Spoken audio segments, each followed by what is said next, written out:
नमस्कार, दीप्स किचन मराठीमध्ये मी दीपाली आपलं मनापासून स्वागत करते। चला तर मग आजच्या आपल्या रेसिपीला सुरुवात करूया। मक्याचा चिवडा करण्यासाठी मी इथे 250 ग्रॅम मक्याचे पोहे घेतलेले आहेत, म्हणजेच कॉर्नफ्लेक्स घेतलेले आहेत। 1 वाटी वाळलेले खोबऱ्याचे काप घेतलेत, असे पातळ काप करून घ्यायचे। 1 वाटी शेंगदाणे घेतलेले, 3 टेबलस्पून मी फुटाण्याचं डाळ घेतले, म्हणजेच भाजकी डाळ घेतलेली आहे। 10 ते 12 काजूच्या पाकळ्या मी करून घेतलेले आहेत। 4 हिरव्या मिरच्या कट करून घेतल्या आहेत। कढीपत्ता घेतलाय, 3 ते 4 काड्या कढीपत्त्याच्या घेतलेल्या आहेत। मनुके लागणार आहे आपल्याला। अर्धा चमचा मोहरी, 1 चमचा तीळ, अर्धा चमचा हळद, अर्धा चमचा लाल तिखट, अर्धा चमचा आमचूर पावडर, 1 चमचा पिठी साखर घेतलेली, पाव चमचा काळं मीठ घेतलेलं आहे आणि हे आपलं रेग्युलर मीठ घेतलेले। आपल्याला पोहे तळण्यासाठी तेल लागणार आहे। मी हिरवी मिरची सुद्धा वापरलेली आहे आणि लाल तिखटही घेतले। तुम्हाला जर नुसत्या लाल तिखटाचा चिवडा करायचा असेल तर तुम्ही हिरवी मिरची नाही वापरली तरीही चालेल। मी कढईमध्ये तेल तापायला ठेवले। तेल आपल्याला एकदम छान कडकडीत तापून घ्यायचे। थोडे थोडे मक्याचे पोहे टाकायचे आणि छान तळून घ्यायचे। जास्त नाही टाकायचे, एकदम थोडे थोडे टाकायचे। हे पहा एकदम छान तळून झाले। आता मी काढून घेते। पटकन तळून होतात, फक्त आपल्याला तेल कडकडीत तापून घ्यायचे।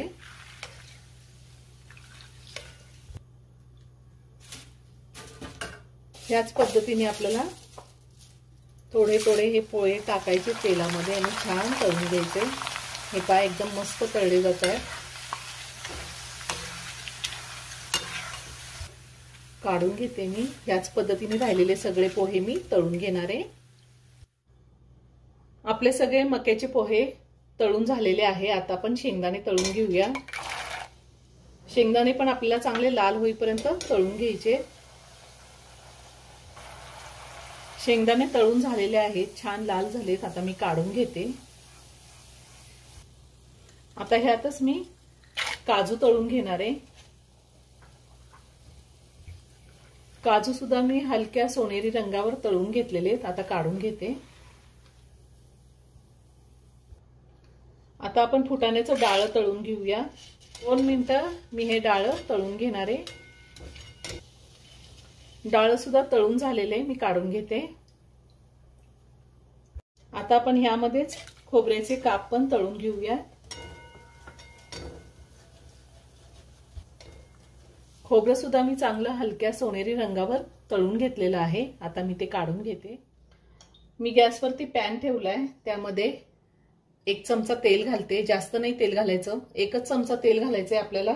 चिवड्यासाठी फोडणी तयार करून घ्यायची आहे। तेल गरम झाले, तेलामध्ये मोहरी घालूया। त्यात आपण हिरव्या मिरच्या घालूया आणि मिरच्या चांगल्या परतून घ्यायच्या।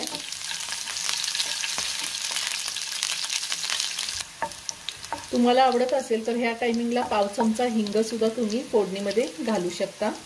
मिरची चांगली कुरकुरीत तळून घ्यायची आहे। मिरची छान कुरकुरीत झाली, त्यात आता आपल्याला हळद घालायची आहे। त्यातच तीळ घालायचे आणि कढीपत्ता घालूया। पुन्हा सगळं व्यवस्थित मिक्स करून घेऊया।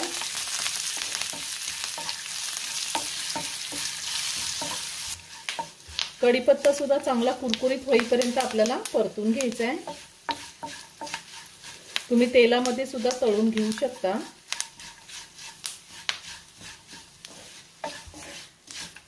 कढीपत्ता चांगला कुरकुरीत झालाय। आता ह्यातच मनुके घालते आणि 1 मिनिटभर परतून घ्यायचे। जास्त नाही परतायचं, 1 मिनिटभर परतून घ्यायचे। आता आपली फोडणी तयार झालेली आहे। गॅस बंद करते आणि आपण तळलेल्या पोह्यावरती घालायची आहे। ही फोडणी मी आता या पोह्यावरती घालते।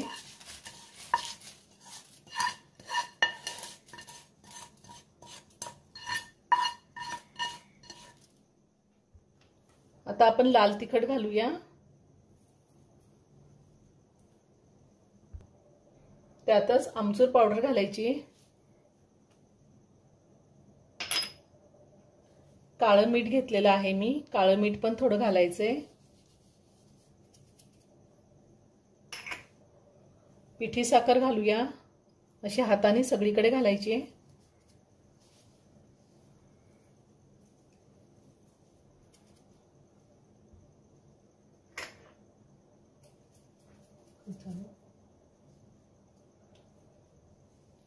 चवीनुसार मीठ घालूया। आपण काळं मीठ घातलेलं आहे, त्या अंदाजेच आपण आता मीठ घालायचंय।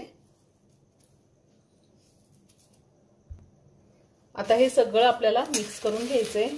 असं चमचा घ्यायचा आहे आणि चमच्याने सगळं व्यवस्थित मिक्स करून घ्यायचंय।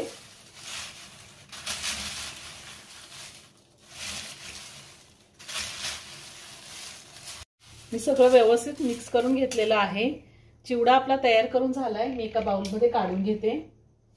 तयार झाला चटपटीत आणि कुरकुरीत असा मक्याचा चिवडा। खूप छान झालाय। तुम्ही ह्या दिवाळीला नक्की करून पहा। व्हिडिओ जर आवडला असेल तर व्हिडिओला लाईक आणि शेअर करायला विसरू नका। रेसिपी आवडली असेल तर कमेंट करून नक्की कळवा। पुन्हा भेटूया अशाच एका छानशा साध्या आणि सोप्या रेसिपी बरोबर। धन्यवाद।